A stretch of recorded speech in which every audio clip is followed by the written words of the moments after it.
Welcome to your own channel, Learn from Home with JP.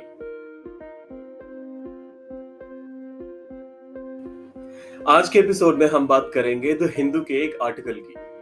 हम पहले समझेंगे कि उस आर्टिकल को फ्रेम कैसे किया गया है, कि यानी कि उसका पूरा हेडलाइन कैसा है, और आगे की पहले सेंटेंस को भी हम डायसेक्ट करने की कोशिश करेंगे और समझने की कोशिश करेंगे कि हर सेंटेंस को किस तरीके से यूज किया गया है, हर वर्ड को किस तरीके से यूज किया गया है। तो आइए शुरुआत करते हैं। तो हमारे न्यूज आर्टिकल की हेडलाइन कह रही है RTPCR negative report must for air travellers from 5 Asian countries. मतलब 5 ऐसी एशियन कंट्रीज हैं जहां से आने वाले हर यात्री को अपना आरटीपीसीआर का नेगेटिव रिपोर्ट देना मैंडेटरी है या मस्ट है। मैंने इस पूरे सेंटेंस को जब ध्यान से देखा, मैंने इस पूरे आर्टिकल के हेडलाइन को जब ध्यान से देखा, तो इसमें मुझे जो थोड़ा सा सरप्राइजिंग लगा वो है must. Well don't worry, must मेरे लिए नया नहीं था। मस्ट मैंने पहले भी सुना हुआ था और मोडाल के तौर पर अक्सर लोग इसका इस्तेमाल भी करते हैं। लेकिन यहाँ पर क्या ये मोडाल की तरह यूज हो रहा है, ये जानना ज्यादा जरूरी है। तो आइए समझते हैं मस्ट के डेफिनेशन को, जिसको देखने के लिए मैं गया कैम्ब्रिज की वेबसाइट पर। तो उन्होंने लिखा है, सबसे पहले तो इसका जो प्रोनाउंसिएशन है, आइए उसको एक एक करके देखते हैं। अगर आप यूएस या यूके किसी भी लैंग्वेज में जाएं, किसी भी कंट्री के प्रोनाउंसिएशन में जाएं, तो आपको मस्ट ही सुनने को मिलता है, यानी कि टी को पूरा एनंसिएट करना है। हाँ, जो फोर्थ प्रेफरेंस है, मतलब आपको फर्स्ट भी समझ नहीं आया, अच्छा नहीं लगा, सेकंड भी अच्छा नहीं लगा, थर्ड भी अच्छा नहीं लगा, तो आप शायद मस्ट बोल सकते हो, but it doesn't create that kind of impact what must has. Hence, I would personally request you to use must as the pronunciation for this word. Now, इसका जो definition है वो ये कहता है used to show that it is necessary or very important that something happens in the present or future. For example, अगर मैं पूरे इंडिया के कॉन्टेक्स्ट में देखूं, तो अभी 31 दिसंबर which is tomorrow, ये लास्ट डेट है लेट फी के साथ अगर कोई अपना इनकम टैक्स रिटर्न फाइल करना चाहता है। और इसी चीज को अगर मैं एक मैसेज के थ्रू कहना चाहूं, तो मैं शायद कहना चाहूंगा one must submit their or file their ITR even with a late fee maximum by 31st of December. यानी कि हर किसी को, या फिर जिन्होंने भी मिस कर दिया है अपना इनकम टैक्स रिटर्न फाइल करना, उनके लिए जरूरी है कि वो 31 दिसंबर तक लेट फी के साथ भी अगर करना पड़े तो प्लीज अपना इनकम टैक्स फाइल जरूर कर दीजिए, इनकम टैक्स रिटर्न फाइल जरूर कर दीजिए।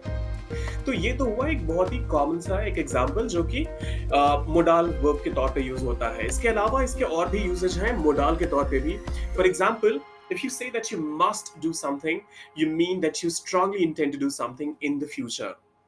For example, I haven't spoken to my sister for a very long time. I must call her. मैंने अपनी बहन से बहुत दिनों से बात नहीं की, मुझे उसको अभी कॉल करना चाहिए। या फिर जब आप किसी चीज पर बहुत एम्फेसिस डालना चाहते हो। For example, initially I had apprehensions. शुरुआत में मुझे संकोच था, मैं श्योर नहीं था। But after watching this video, I must tell you that it was a great movie. मतलब ये कि शुरुआत में मुझे उतनी श्योरिटी नहीं थी, लेकिन मूवी देखने के बाद मैं आपको कहना चाहूंगा कि ये बहुत ही बढ़िया मूवी है। तो यहाँ पर मस्ट का इस्तेमाल हम कर रहे हैं एम्फेसिस डालने के लिए। एक छोटा सा सेंटेंस भी आपके लिए बता रहा हूँ। I must admit this food is absolutely fantastic. ये खाना बहुत अच्छा बना है, ये मैं एडमिट करना चाह रहा हूँ। तो एम्फेसिस के लिए भी आप मस्ट का इस्तेमाल करते हो। इसके अलावा if you tell someone else that they must do something pleasant, you are emphasizing that you think it's a good idea to do that. For example, we must meet for lunch. It's been a long time, we've spent some time together. We must meet for lunch. मतलब बहुत time हो गया हम लोगों ने साथ में वक्त गुजारा है, तो हमें लंच पे मिलना चाहिए। या फिर जब आप किसी को बोलते हो you must come to my place to stay for a few days, मतलब आप चाहते हो कि आपके घर पे कोई आए और कुछ टाइम आपके साथ गुजारे। तो उसके लिए भी जब आप इंसिस्ट करने का एक दूसरा तरीका ये भी है कि आप बोलते हो that you must do it। आखिरी, जब आप कहते हो कि एक प्रोबेबिलिटी है, अब हायरनी ऑफ लाइफ इज कि मस्ट का मतलब होता है कि आप 100% श्योर और सर्टेन हो, लेकिन प्रोबेबिलिटी के केस में भी मस्ट का इस्तेमाल करते हैं। मैं बताता हूँ कैसे। मान लीजिए एक एग्जांपल के तौर पे मैं आपको एक सेंटेंस बताता हूँ।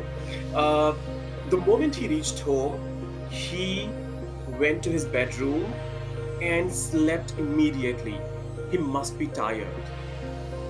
मतलब वो जैसे ही घर पहुंचा, अपने बेडरूम में गया और फटाक से सो गया, एकदम से सो गया। वो पक्का थका हुआ होगा, ऐसा मुझे लगता है।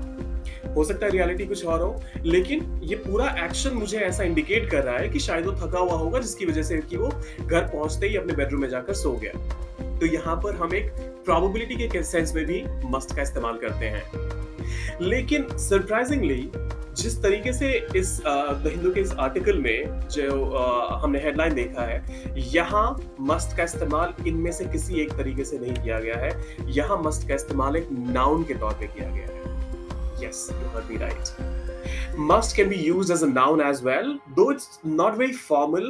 हालांकि लोग हम इसको फॉर्मल भी कंसिडर करते हैं, लेकिन यहाँ पर अगर आप कैम्ब्रिज के वेबसाइट पर देखोगे तो उन्होंने लिखा हुआ है something that is necessary, you can call that a must. For example, one must get himself tested or get themselves tested if they have symptoms of COVID. तो यहाँ पर मैंने मोडाल के तौर पे इसका इस्तेमाल किया। One must get themselves tested। यहाँ मैं एक बहुत स्ट्रॉन्ग ओपिनियन अपना रख रहा हूँ, लेकिन जब मैं कह रहा हूँ it's must for you to get the test done, तब मैं कह रहा हूँ कि बॉस ये आपके लिए जरूरी है कि आप अपना टेस्ट करवा लो, और यहाँ पर मैंने इसको नाउन के तौर पे इस्तेमाल किया। आप मस्ट का इस्तेमाल कैसे करते हैं अपने कमेंट्स में मुझे जरूर बताइएगा। फिलहाल के लिए इसकी न्यूज की पहली हेडलाइन को पहले सेंटेंस को देखते हैं। Wary of a rise in number of COVID-19 cases, the government has made negative RT-PCR reports a mandatory requirement for air travelers arriving from China, Japan, South Korea, Singapore and Thailand। मतलब वो 5 countries कौन कौन सी हैं? China of course, क्योंकि वहां पर ही अभी जो ये पूरा आउटबर्स्ट हुआ है वो चाइना ही है। इसके अलावा जापान में भी कंडीशंस बहुत बुरे हैं, आप लोगों ने न्यूज में जरूर देखा होगा। So China, Japan, south Korea, इसके बारे में भी बहुत सारी न्यूज आ रही है। Singapore and Thailand, these are the 5 countries जहां से आने वाले हर एयर ट्रैवलर को अपना RTPCR report, RTPCR negative report submit करना मैंडेटरी है।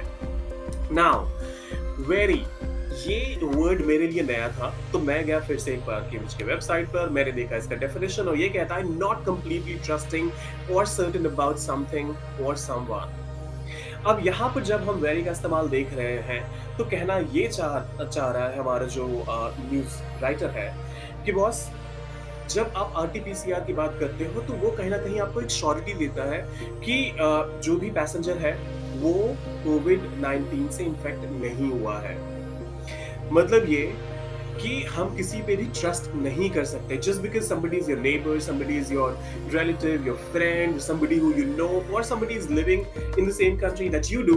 It does not make that person COVID-19 negative, and hence a proper test report is the only way to go about it. इसके अलावा mandate का इस्तेमाल भी हुआ है, मैंडेटरी रिक्वायरमेंट। इसको मैंडेट के तौर पे भी कई बार इस्तेमाल किया जाता है। तो आप मैंडेट का इस्तेमाल कैसे करते हो मुझे कमेंट में जरूर बताना।